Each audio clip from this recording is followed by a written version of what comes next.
Hello students.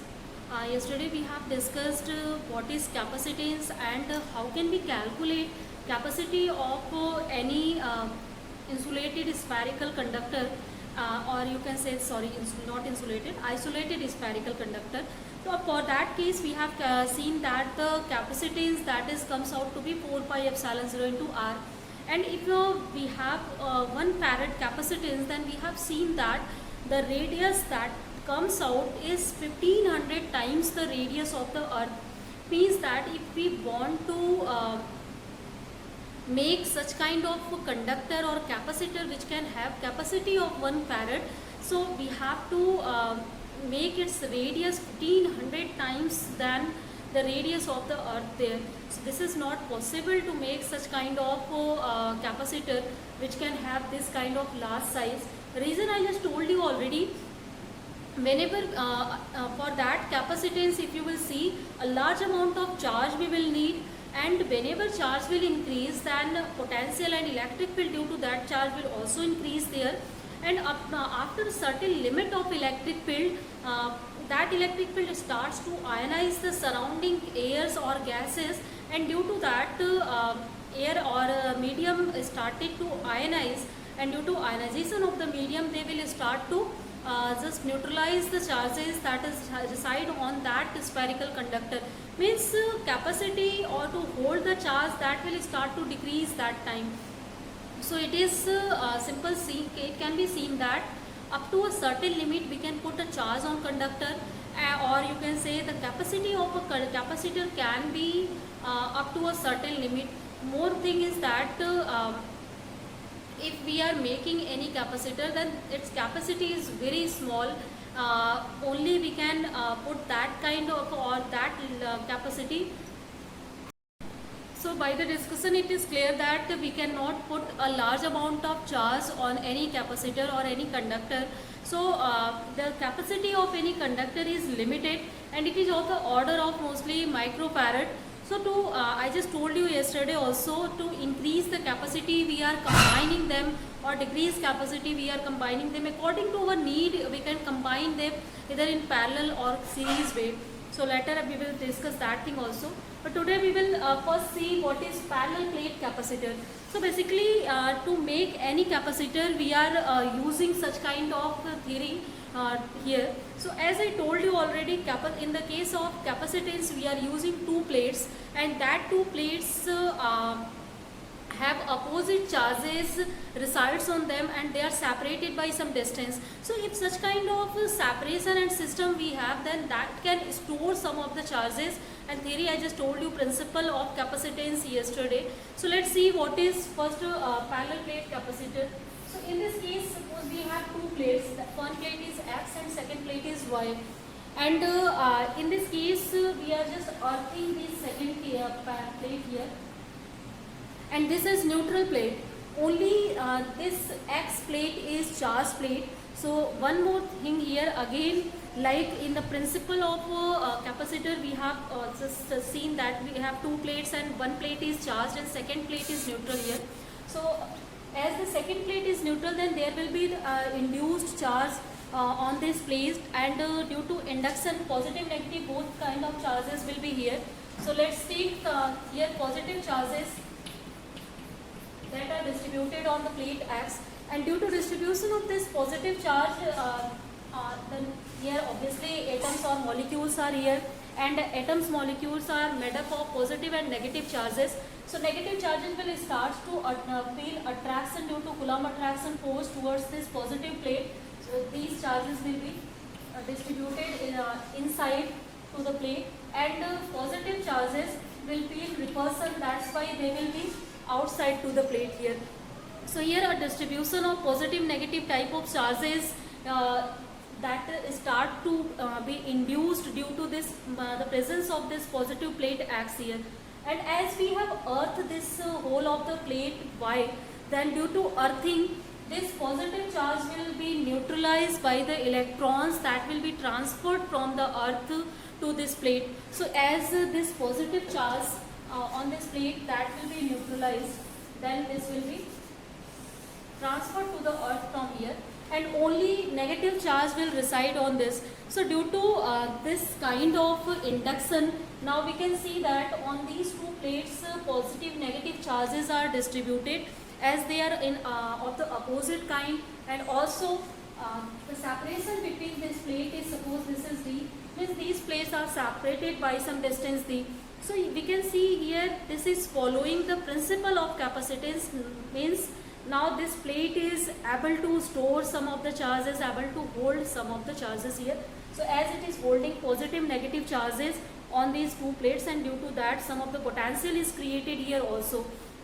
So we can simply say that here the potential is increased. It means that capacity to hold the charge by this kind of plate is increased, means this parallel plate will behave like a capacitor now. So this is simple the work of capacitor to hold the charge, to store the charge, and we can increase or we can just distribute charge over any conductor by increasing the potential. So simple as whenever charge is increased, potential increases with that also. So if there is the increase in potential, then due to that the charge hold by it, that will also be increased. This is the principle of firstly parallel plate capacitor, construction of parallel plate capacitor that I told you. Let's see what will be the capacitance of this parallel plate capacitor. So for the capacitance, let us suppose that these charges that are distributed over some area A, this is Q charges that are distributed, then we can say that sigma charge distribution is over plate X and Y. That is sigma is equal to Q by A, charge per unit area, means Q charge per unit area is distributed over plate X and over plate Y also. So as the charge distribution is same on these two plates, and also before we have calculated already, due to any plate what is the value of electric field intensity, so that is equal to sigma upon epsilon 0, sorry, sigma upon epsilon 0 only. So this is the value of the electric field intensity that we have calculated by using Gauss law before. I think that you reminded that also. So it means that inside the plate an electric field is induced or generated due to presence of this charge plate and due to presence of this neutral plate, that is earth. So here such kind of production that will produce some of the field inside, and that value of this field is equal to sigma upon epsilon 0. And if you will see the direction of this electric field, so obviously this direction will be from positive to negative. Here electric field will be directed from this positive charge or X plate to negative this plate. So as E is equal to sigma by epsilon 0, let's take this as the equation number 1. Next factor is that as charges are distributed over this plate, then due to distribution of charge, obviously there will be some potential. So that potential is related by electric field intensity. This is given by V by D. Means due to these charges on this plate at a distance D, the electric field intensity in terms of potential, this will be equal to E is equal to V by D. So as these two are the equation or for the expression for the electric field intensity, so we can equate them. So by equating them, we will have V by D is equal to sigma upon epsilon 0, or we can write V by D is equal to, in place of sigma we can write here Q upon A epsilon 0. And by this equation we can calculate capacitance, that is equal to C is equal to Q by B. So this is A epsilon 0 divided by D. So this is the formula for the capacitance of parallel plate capacitor, that is equal to C is equal to A epsilon 0 by D here.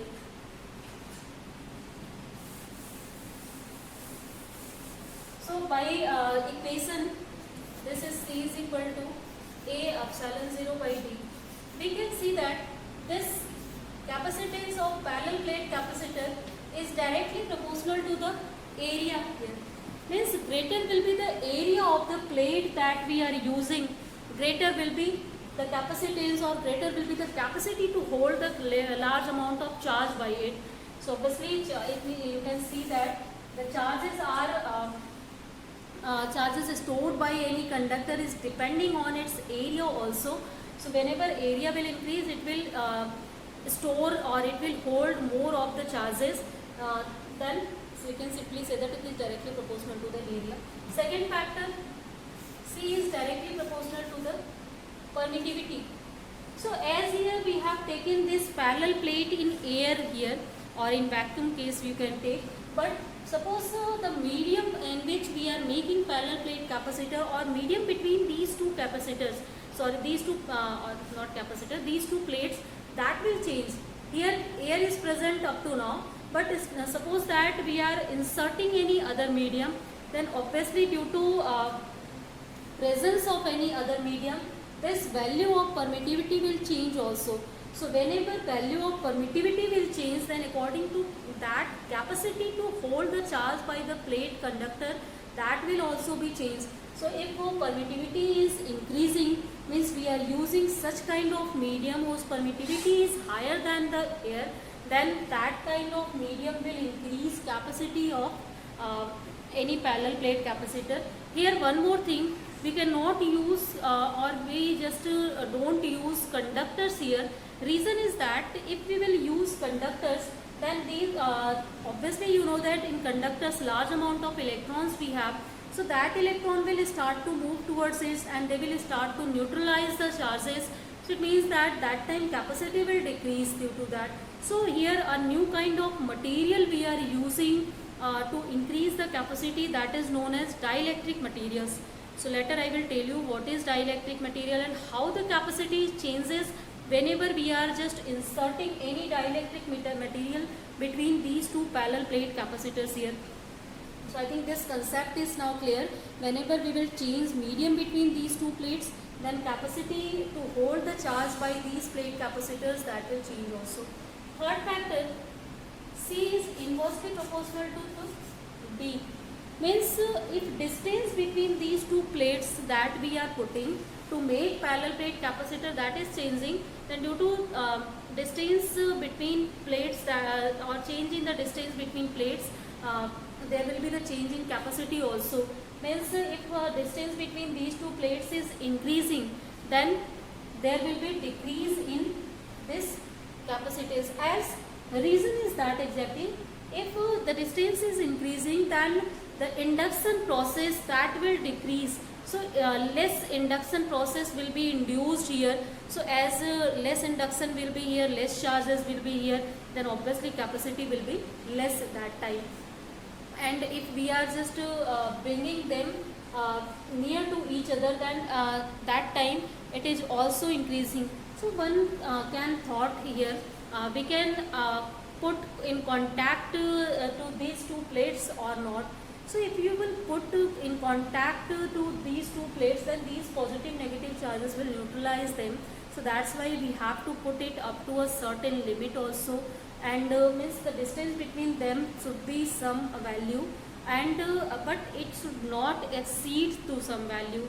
So we have to just put the value or the distance between these two plates in order to store the large amount of charge according to our need here. So I think student, the theory behind the parallel plate capacitor, how we are making parallel plate capacitor, what is the principle, and what is the capacity of this kind of capacitor, that is now clear. So in next topic, let's see what is combination of capacitor. After that I will tell you what is dielectric, how it is affecting any conductor, or if we are putting any conductor in such kind of medium, then how they are changing. So let's see first of all what is combination of capacitor. So in the combination of capacitor, as I told you, why we are combining the capacitors together, as we cannot put a large amount of charge on any conductor plate. So to get a large capacity, we are combining capacitor in parallel or series. So first simple thing is that capacitors, we can combine them by two methods. First method is parallel combination and second is series combination. So let's see them one by one. What will be the capacity of the combination? If we are combining two or more capacitors together, then what will be the equivalent capacity due to all that? So first, that is parallel combination of capacitor. in the case of parallel combination, we are combining capacitor in this way. Suppose we have three capacitors that we are going to combine in the parallel combination. So in parallel combination, here capacitors we are combining in this way. They are joined at the two sides.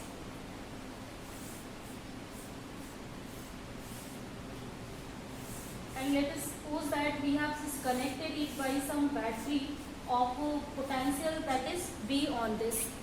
I think the figure is not clear. Let's make it clear.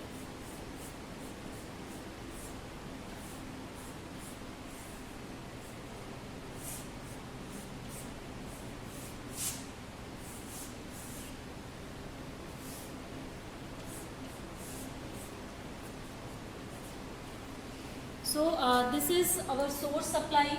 These are three capacitors that we are connected in parallel. So in the parallel combination, two ends of the capacitor are connected together by this way. Simple, one end we are connecting together and second end we are connecting together. So that kind of capacitors are or combinations is known as parallel combination.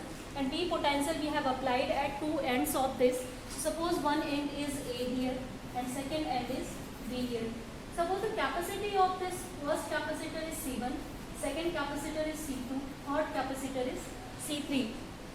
And the charge held by the capacitors, first capacitor hold the charge Q1, second capacitor hold charge Q2, and third capacitor hold charge Q3. And by the battery, it has charge Q on this. So you know that as by the conservation of charge, this Q charge will be equal to the sum of all charges that are distributed or that are stored by the capacitors individually. So we can write here Q is equal to Q1 plus Q2 plus Q3 here. Now as we have a formula that is C is equal to Q by V. So from here we can calculate the value of Q. So value of Q is given by C into V here. Suppose equivalent capacity, first of all, what is equivalent capacity? If we will denote the capacitance of this combination by single capacitor of capacity sum, suppose that C capacity of that capacitor, so that the capacitance of the one capacitor equivalent to these all combination is known as its equivalent capacitance. So this equivalent capacitance, suppose this is C, so we can write here C into V at this place, and as V potential is distributed or it is applied to these three, so this potential will be equal in the parallel combination here, because with the change in capacitance here, change in the charge held by the capacitor, so it will make the voltage on every capacitor that is equal. So we can write in the place of Q1 that is C1 into V, in place of Q2 you can write C2 into V, and in place of Q3 write C3 into V, and after solution we can take V as a common, and finally we will get C is equal to C1 plus C2 plus C3. So this is the formula for the parallel combination of capacitors. Means if we are combining a number of capacitors in parallel way, then simple their summation give the equivalent capacitance of all that combinations here. So by the formula you can see that if we have to increase the capacitance somewhere, then we can join two capacitors in parallel way to increase the capacitance, as here simple capacity can be increased by adding any other capacitance whatever we are needing. Suppose we have any 5 microfarad capacitors already and we need 8 microfarad capacitance. So we can add 3 microfarad capacitor in parallel way to the first 5 microfarad capacitor to obtain the capacity of 8 microfarad. So easily in this way we can combine the capacitors to fulfill our purpose in any circuitry where we are designing or we are combining large capacitors to get large capacity, or if we have to store large amount of charges, then we cannot store a very large amount of charges in a single time. Reason, you know that whenever charge will increase, and due to that electric field will also increase, and due to that ionization will start, and that will start to decrease the capacity. So it means that we can put only small capacitance on any conductor or capacitor. So if capacity is very small, then if we have to increase, then we have to combine the capacitors. So I think first combination is now clear. Second combination, this is series combination of capacitors. So in the series combination of capacitors, we are joining capacitors by end-to-end combination. So again, let's suppose that we are combining three capacitors in series way.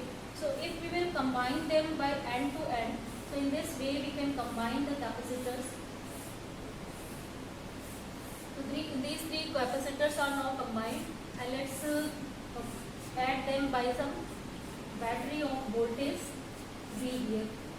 And suppose Q charge is situated on this, and the capacity of every capacitor, that is here C1, C2 and C3, that is given. Now one more thing, again this time the voltage will not be same on these capacitor, as this voltage will distribute now on these capacitors. So suppose C1 capacitor will get some voltage V1, C2 capacitor will get voltage V2, C3 capacitor will get voltage V3. But here the charge on every capacitor, that will be constant, as Q charge is here, and all these are combined in series way. So at every capacitor charge will be same here. So if charge is same, then if we want to calculate what is the potential on these whole of the capacitor, then if we will add these all potential, this will provide the potential of the battery. So we can write in the series combination V is equal to V1 plus V2 plus V3 here. And again by the formula, as we have C is equal to Q by V, we can write here V is equal to Q by C from here. This is V is equal to Q by C. So suppose that in place of all these three capacitors, we are using only one capacitor. So capacity of that one capacitor, that is equivalent to these three combined capacitors in series, it is known as its equivalent capacity. So suppose equivalent capacity is C. So in the place of V, we can write by formula, it is Q by C. In place of V1, we can write again as the charge on every capacitor is same. So it will be V1 is equal to Q upon C1 from here. So it will be Q by C1 plus, in the case of V2, we can write Q upon C2. In the case of V3, we can write Q by C3 from here. Now we will take Q as a common, and after with this we can get that 1 by C is equal to 1 upon C1 plus 1 by C2 plus 1 by C3 from here. Now if we will combine any capacitor in series, then that time its capacity or equivalent capacity can be obtained in this way. Such kind of combinations we are using whenever we need somewhere small capacitance. If we have to decrease the capacity, then suppose we have 8 microfarad capacitor and we have to convert it into 5 microfarad. So we have to decrease the capacity. So that time we can decrease its capacity by adding any other capacitor in series. So simple series combination of capacitor decreases the equivalent capacitance, but parallel combination increases the equivalent capacitance. So whatever is our need, according to that we are using the combinations in our circuit. So sometimes in circuit we are using parallel combination, sometimes we are using series combination, whatever is the circuit that we are needed here.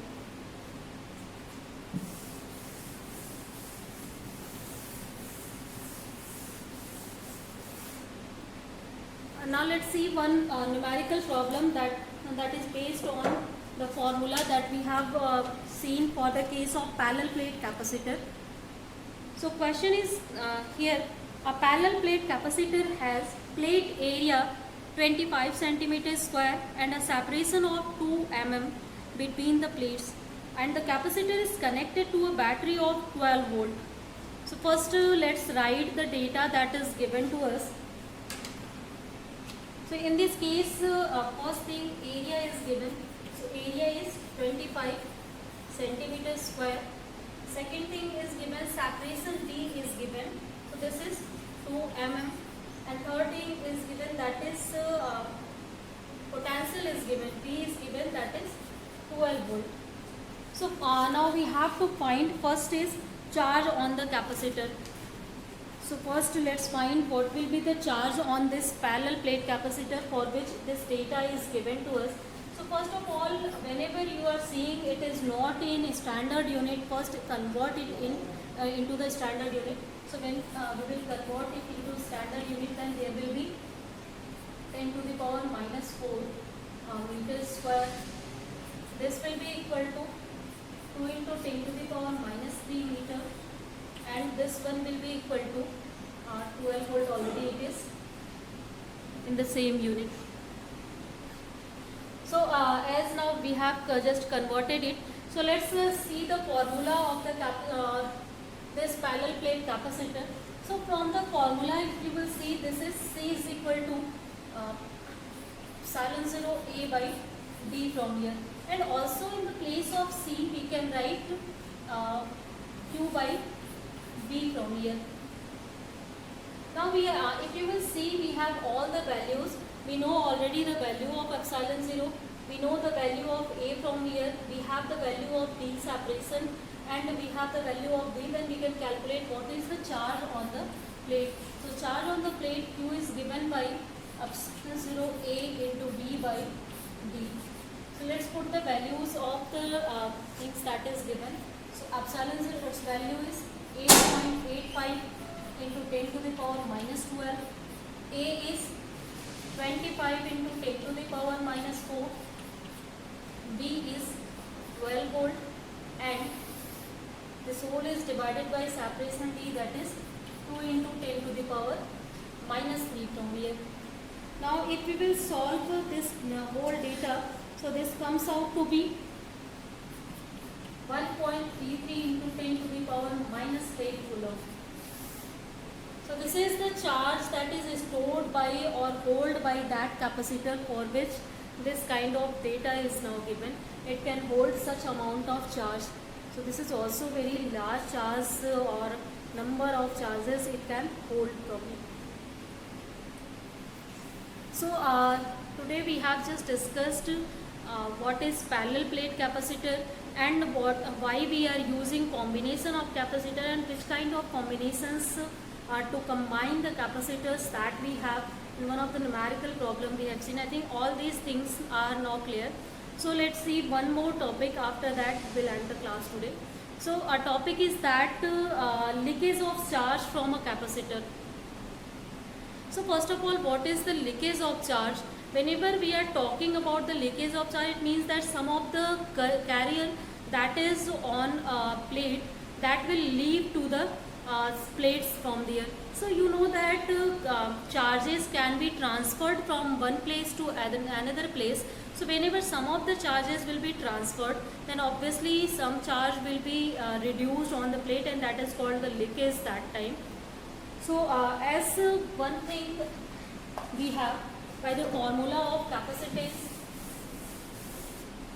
that is Q is equal to C by V, or simple C is equal to Q by V. You can also write, sorry, just one minute. C is equal to Q by V. So from here we can see that any capacitor or any conductor hold that can have a large amount of capacitance, even its potential is very small. Means if the potential between the plate is very small, even that time that kind of plate or conductor is able to hold a large amount of charge if its capacity is very large. So this is very good fact, even whenever we are just putting a small potential. So why we can't put large potential? The reason is that If large potential we will put somewhere, then due to large potential electric field will also be large, and if electric field will be large, then it will start to ionize the surrounding medium. So due to ionization, some of the charges that will be neutralized by that ionized charges on the plate, and we can say that charges on the plate that are started to disappear. So we are calling this property as the leakage of charge from the any capacitor. So it means that the capacitor and its charge, its capacity is also depending on the condition of the voltage that we are putting on it. So simple, due to presence of the voltage, some of the charges can be neutralized, so we can see or say it is a leakage. So to prevent the leakage from the capacitors for the charges, we are using always a small potential difference on the plates. We are using even such kind of things there. So I think now this is clear why we are using a small potential difference to hold a large amount of charge anywhere. So if all things are now clear, so let's end the class here today. Later in next tomorrow class we will discuss about the dielectric material, what is its need and other things. So let's end it. Thank you, students.